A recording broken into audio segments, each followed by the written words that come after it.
استغفر اللہ ربی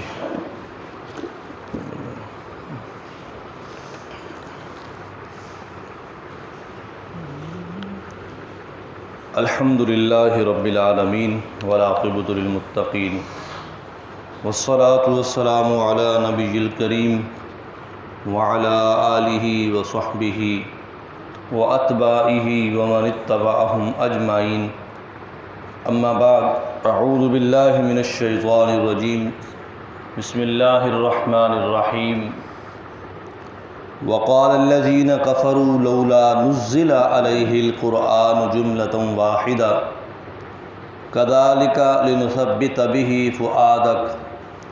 فؤادك ورتلناه ترتيلا ولا يأتونك بمثل إلا جئناك بالحق وأحسن تفسيرا الذين يحشرون على وجوههم إلى جهنم اولئک شر مکانا واضل سبیلا صدق اللہ العلی العظیم۔ اور کافر لوگ اعتراض کرنے لگے کہ قرآن مجید ایک مرتبہ کتابی شکل میں کیوں نہیں اتارا گیا۔ اسی طرح ہم ثابت رکھتے ہیں آپ کے دل کو مضبوط کرنے کے لیے، اور ہم نے اتارا ہے قرآن کو ٹھہرا ٹھہرا کر، اور نہیں لاتے آپ کے پاس کوئی مثال مگر ہم نہیں پہنچا دیتے آپ کو وہ بات اس کی جواب کی صورت میں بہترین کھول کر۔ جو لوگ جمع کیے جائیں گے قیامت کے روز، وہ ہانکے جائیں گے اپنے منہوں کے بل جہنم کی طرف، اور یہ جہنم برا ٹھکانہ ہے ان کا، اور یہ لوگ بہکے ہوئے تھے اپنے راہ سے۔ سورہ فرقان کی آیت نمبر 32، 33 اور 34 ہے۔ ان تین آیات مبارکہ میں منکرین قرآن اور معتذرین رسالت کا گزشتہ اعتراض جو انہوں نے کیے، اس طرح کا ایک اعتراض، ایک سوال اللہ تعالیٰ نے نقل کیا، اور اس کی وضاحت کرنے کے بعد اللہ تعالیٰ نے اس کا جواب بھی قرآن مجید میں خود دیا۔ رسول اکرم صلی اللہ علیہ وسلم کے زمانہ میں جہاں اہل ایمان ماننے والوں کی، محبین کی جماعت تھی، صحابہ کرام کی جماعت تھی کہ آپ صلی اللہ علیہ وسلم کی ایک ایک ادا پر مر مٹنے والے، ایک ایک بات پر جان قربان کرنے والے، اسی کے ساتھ دوسری جماعت حاسدین کی، مخالفین کی، متنفرین کی، دشمنوں کی بھی تھی، جو کافر بھی تھے، اندر سے جلتے بھی تھے، اندر سے حسد بھی تھا، کینہ بھی تھا، بغض بھی تھا، عداوت بھی تھی، اور اسی نسبت سے کبھی وہ رسول صلی اللہ علیہ وسلم کی ذات پر اعتراض، کبھی قرآن کتاب پر اعتراض، کبھی آپ صلی اللہ علیہ وسلم کی صفات میں سے کسی بات پر اعتراض، کبھی قرآن کے کسی حکم پر اعتراض۔ تو کوئی موقع بھی یہ لوگ اپنے ہاتھ سے جانے نہیں دیتے تھے، موقع دیکھتے ہی کوئی نہ کوئی اعتراض بازی ضرور کرتے تھے۔ ان کی یہ اعتراض کرنے کی وجہ جو ہے وہ واضح ہے کہ وہ لوگ دل سے نہیں چاہتے تھے۔ ہمیشہ اعتراض کرنے کی دو وجہ ہوتی ہیں۔ جب بھی کوئی بندہ کسی مسئلے پر، کسی بات پر، کسی جماعت پر، کسی قوم پر، کسی آدمی پر اعتراض کرتا ہے، اس کی دو وجہ ہوتی ہیں۔ ایک وجہ اعتراض کرنے کی اس سے عداوت، جب عداوت ہے وہ خواہ اس پر اعتراض کرے گا۔ دوسری وجہ کم عقلی اور کم شعوری ہے کہ اس کے پاس علم نہیں، وہ اس کے مسئلے کو سمجھ نہیں پا رہا، جس کی وجہ سے وہ اعتراض کر رہا ہے۔ اب کم عقلی کم شعوری پر اعتراض کرنے کا سوال یہ تو بچوں پر تو ثابت ہوتا ہے کہ بچے سوال کریں، بچے اعتراض کریں کہ اللہ نے سورج کیوں بنایا، سورج کس لیے بنایا، چاند کس لیے بنایا، دن کیوں نکلتا ہے، رات کیوں آتی ہے۔ یہ سوالات تو کم عقلی کے بچوں کے سمجھ آتے ہیں، لیکن یہ جو اعتراض ان کافروں نے کیا، لولا نزلت علیہ القرآن جملۃ واحدہ، کہ جی عجیب رسول ہیں کہ یہ تھوڑی تھوڑی آیتیں پڑھ کر سناتے ہیں، کبھی 2 آیتیں پڑھ کر سنا دیتے ہیں، کبھی 4 آیتیں پڑھ کر سنا دیتے ہیں، کبھی 1 رکوع سنا دیتے ہیں، کبھی 1 سورت پڑھ کر سناتے ہیں، یہ عجیب رسول ہے۔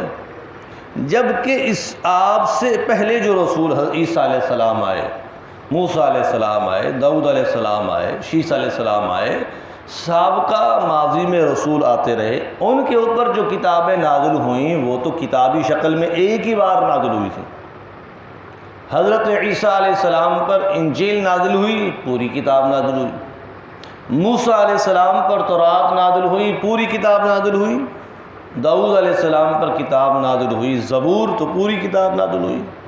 اور اسی طرح صحائف ابراہیم، اس طرح صحائف شیس۔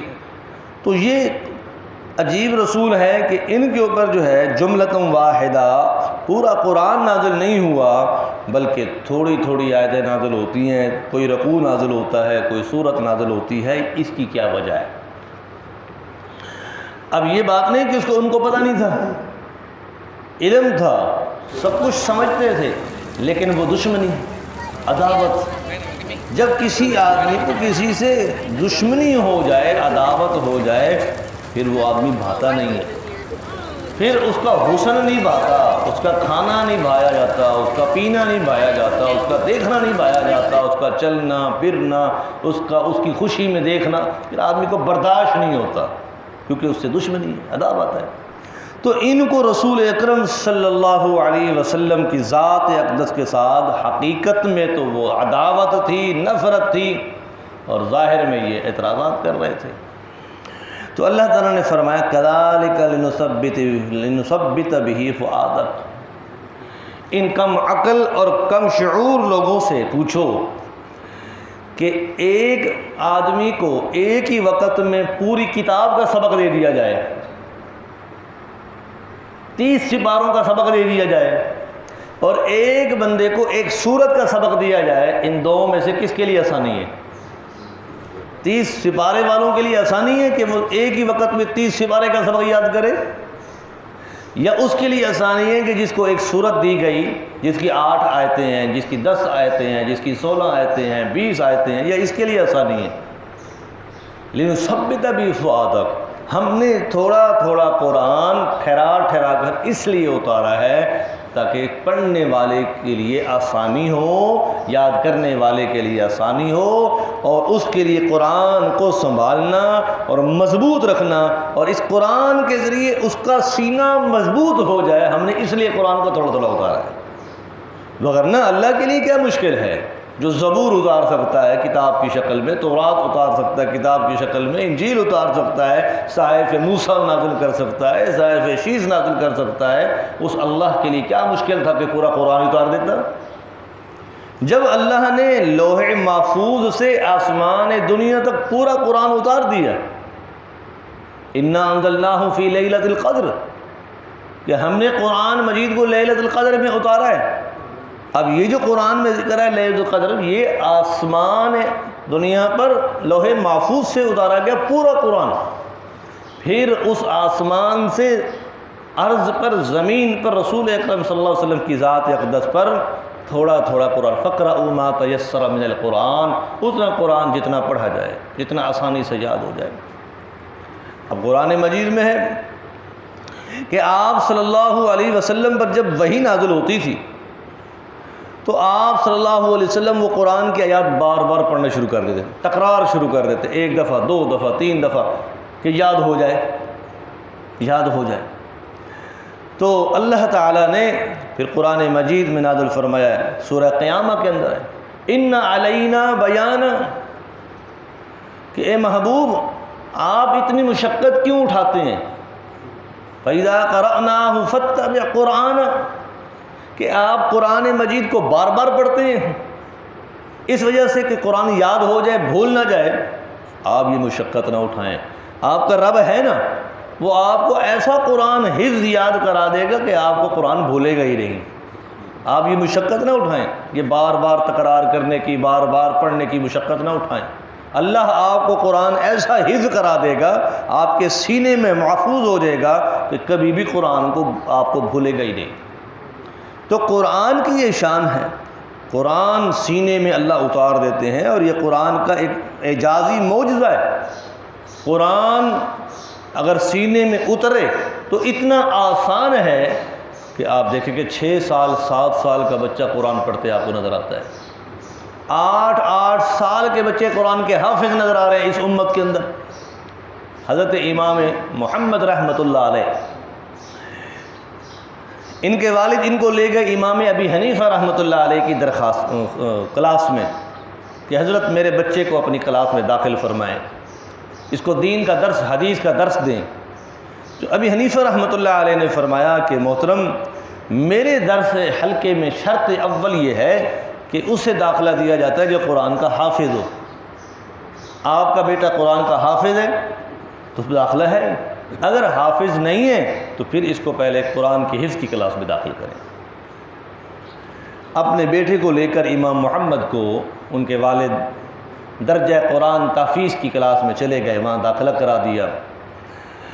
اب دیکھیں، ہفتے کے روز داخلے کے لیے آئے، داخلہ نہیں ہوا اور تحفیظ میں داخلہ کرا دیا. دوسرے ہفتے 8 دن کے بعد امام محمد کو لے کر پھر ابو حنیفہ کی خدمت میں حاضر ہوئے کھڑے کہ جی حضرت میرے بیٹے کو داخل کرے. ابو حنیفہ نے فرمایا کہ گزشتہ ہفتے کو میں نے آپ سے کہا اس کو تحفیظ میں داخل کرے، قرآن حفظ کر کے آئے. فرمایا الحمدللہ میرا بیٹا قرآن کا حافظ ہو گیا، آپ پورا قرآن سن لیجیے. 11 سال کی عمر تھی امام محمد رحمۃ اللہ علیہ کی، اور 7 دن کے اندر قرآن مکمل حفظ کر لیا، اور 8ویں دن پھر دوبارہ داخلے کے لیے پہنچ گیا. اور میں پورا قرآن سن لیں میرے بیٹے سے. تو قرآن کا یہ اعجاز ہے کہ قرآن ایسے ایسے حافظ آپ کو اس دنیا کے اندر ملیں گے کہ آپ قرآن بند کر کے ان سے زبر زیر کے حوالے سے پوچھیں، وہ بتائیں گے قرآن میں زبریں کتنی ہیں، زیریں کتنی ہیں، پیشیں کتنی ہیں، مدیں کتنی ہیں، قرآن مجید کی صورتیں کتنی ہیں، پارے کتنے ہیں، اس کے اندر سجدے کی، یعنی ایک ایک نقطہ قرآن مجید کا اللہ نے اس امت کے بچوں اور بچیوں کے سینے میں محفوظ کر دیا ہے. یہ قرآن کا اعجاز ہے. اور قرآن مشکل اتنا مشکل ہے کہ محدثین کی، مفسرین کی زندگیاں گزر گئیں قرآن کی تفسیریں لکھتے ہوئے، زندگیاں ختم ہو گئیں، لیکن قرآن کی تفسیریں ابھی تک مکمل نہیں ہوئیں. خود حضرت سیدنا علی المرتضیٰ رضی اللہ تعالیٰ عنہ کا فرمان ہے، اگر میں قرآن کی تفسیر لکھوں اور قرآن کی تفسیر میں سب سے پہلے سورہ فاتحہ لکھتا اور سورہ فاتحہ کی تفسیر لکھتا تو 70 اونٹ سورہ فاتحہ کی تفسیر کی کتابیں اٹھانے سے عاجز آ جاتے. صرف سورہ فاتحہ کا اتنا علم ہے کہ 70 اونٹوں پر وہ کتابیں تفسیر کی لا دی جاتی تو 70 اونٹ وہ کتابیں نہ اٹھا سکتے. اتنا قرآن کا علم خزانہ ہے. تو قیامت تک اس امت کے اندر اللہ علماء پیدا کرتے رہیں گے. قیامت تک اس امت کے اندر اللہ حفاظ پیدا کریں گے، بچوں کی شکل میں، بچیوں کی شکل میں، نوجوانوں کی شکل میں، بزرگوں کی شکل میں. قرآن کے سالانہ سینکڑوں حفاظ اور حافظات بنتی ہیں جن کے سینے میں اللہ قرآن اتارتا ہے اور حافظ بنتے ہیں. تو اللہ فرما رہے ہیں لِنُثَبِّتَ بِهِ فُؤَادَكَ، ہم اس قرآن کے لیے سینے کو مضبوط کرتے ہیں، دل کو مضبوط کرتے ہیں. وَرَتَّلْنَاهُ تَرْتِيلًا، اور ہم نے قرآن کو ٹھہرا ٹھہرا کر اتارا ہے، مطلب ضرورت کے مطابق. اب اس وقت نماز کے مسئلے کی ضرورت ہے تو نماز کی آیتیں نازل کی. اب اس وقت زکوٰۃ کے مسئلے کی ضرورت ہے، زکوٰۃ کی آیتیں نازل کی. اس وقت جہاد کے مسئلے کی ضرورت ہے تو جہاد کے احکام نازل کیے. اس وقت پاکیزگی کے مسائل کی ضرورت تھی تو پاکیزگی کے احکام نازل کیے.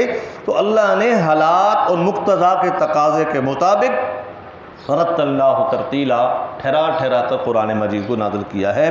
ولا یأتونک بمثل الا جئناک، اب فرمایا کہ تم لوگ جو اعتراض کر رہے ہو تم بھی قرآن کی ایک مثل بنا کر دکھا دو.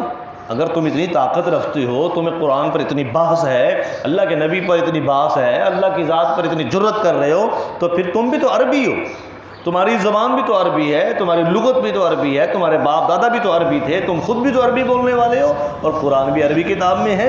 بِمَثَلٍ، پھر تم اس جیسی کوئی کتاب بناؤ، تم بھی اس قرآن جیسی کوئی صورت کو بنا کر لاؤ۔ إِلَّا جِئْنَاكَ بِالْحَقِّ، جبکہ حق بات تمہارے سامنے ہے، قرآن سچی کتاب تمہارے سامنے ہے۔